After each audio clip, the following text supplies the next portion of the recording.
ले गया छीन के कौन आज तेरा सब्र करार, बेकरारी तुझे ए दिल कभी ऐसी तो न थी। मेरा नाम डॉक्टर रिचर्ड रॉबिन्सन हावल है। मैं असिस्टेंट प्रोफेसर हूँ शोबे नफ्सियात और ज़हनी सेहत, services institute of medical sciences, services hospital Lahore में। और आप देख रहे हैं मेडिसर्व हेल्थ केयर प्राइवेट लिमिटेड का यूट्यूब चैनल। इस चैनल के तवसत से हम डिप्रेशन के बारे में पहले बात कर चुके हैं और आज हम बात करेंगे एंग्जाइटी के बारे में। आजकल की तेज़ भागती दुनिया में एंग्जाइटी और इससे मुतल्लिक बहुत सारी अलामत हम आसपास के लोगों में देखते हैं, और स्ट्रेस जितना बढ़ गया है उस हिसाब से इस बीमारी के शिकार लोग भी बढ़ गए हैं। और जब हम एंग्जाइटी डिसऑर्डर कहते हैं तो ये हकीकतन एक डिसऑर्डर नहीं है, बल्कि ये ग्रुप है जिसमें बहुत सारे डिसऑर्डर्स हैं।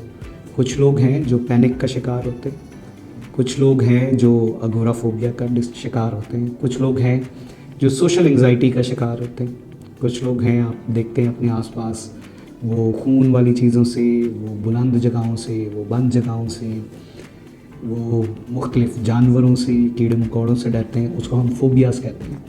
फोबिया के शिकार होते हैं। साइकाइट्रिक डिसऑर्डर्स में एंग्जाइटी डिसऑर्डर सबसे कॉमन डिसऑर्डर समझे जाते हैं, और एक आम पॉपुलेशन में करीबन 20-22% से लेकर करीबन 30-32% के करीब किसी एक वक्त में एंग्जाइटी डिसऑर्डर्स के शिकार मरीज़ मौजूद होते हैं।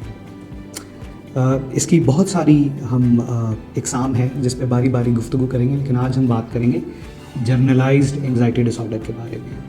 जनरलाइज्ड एंग्जाइटी डिसऑर्डर में मरीज़ में मुख्तलिफ़ किस्म की जिस्मानी अलामात आती हैं, और उसमें एक मुसलसल कैफियत तारी रहती है जिसमें वो परेशानी, घबराहट, बेचैनी का शिकार रहते हैं।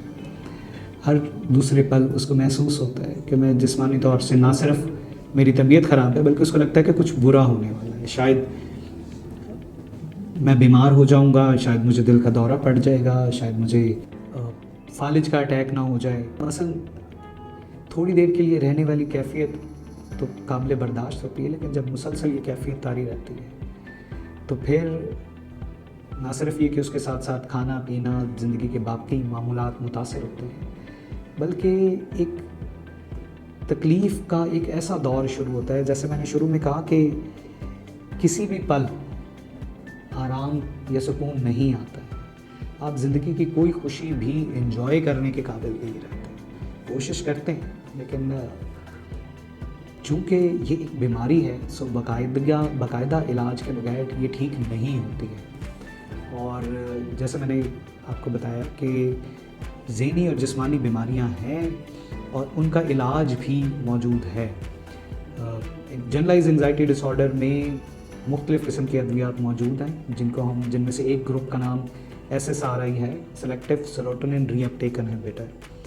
ये अद्वियात अमूमन लोगों को जब हम देते हैं तो उनकी तबीयत में बेहतरी आना शुरू हो जाती है, और फिर जैसे जैसे बेहतरी आती है वो ये समझ पाते हैं कि वो किस कदर तकलीफ़ से गुज़र रहे थे, और ये एहसास भी आता है फिर कि इससे बचने के लिए क्या करना है। हम इसके इलाज में साइकोथेरेपी को शामिल करते हैं, और साइकोथेरेपी में बहुत सारी टेक्निक्स हैं। उसमें बिहेवियर थेरेपी है, उसमें कॉग्निटिव थेरेपीज़ हैं, हम दोनों को इकट्ठा करके कॉग्निटिव एंड बिहेवियर थेरेपी भी करते हैं।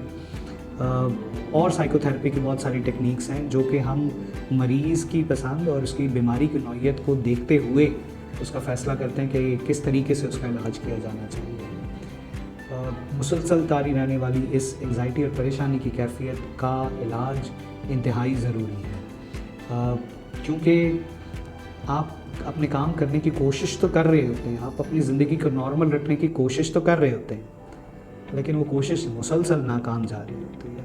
और जब ये मुसलसल नाकामी का आपको सामना करना पड़ता है तो एक वक्त आता है कि फिर ये फर्दर ख़राब होकर डिप्रेशन में भी तब्दील हो जाती है। इसके साथ मज़ीद डिप्रेशन आना शुरू हो जाता है। ठीक है, मेडिसर्व हेल्थ केयर प्राइवेट लिमिटेड की तरफ से हम चाहेंगे कि आप इस चैनल को सब्सक्राइब करें, और इस किस्म की और वीडियोस देखने के लिए जो बेल आइकॉन है उसको प्रेस करें। एंग्जाइटी के बारे में सिर्फ ये है कि ये एक बीमारी है जिसका इलाज मुमकिन है, और सिर्फ विल पावर से اس سے جان چھڑانا ممکن نہیں ہے۔ تو جب بھی آپ کسی کو اپنے آس پاس یا خود اس مسئلے سے تکلیف سے گزر رہے ہوں تو اس کے علاج کے لیے اپنے نزدیک ترین کسی بھی نفسیاتی معالج سے ضرور مشورہ کیجیے۔ اسی طرح کی اور ویڈیوز کے لیے میڈی سرو ہیلتھ کیئر پرائیویٹ لمیٹڈ کو ضرور سبسکرائب کیجیے گا۔ Thank you.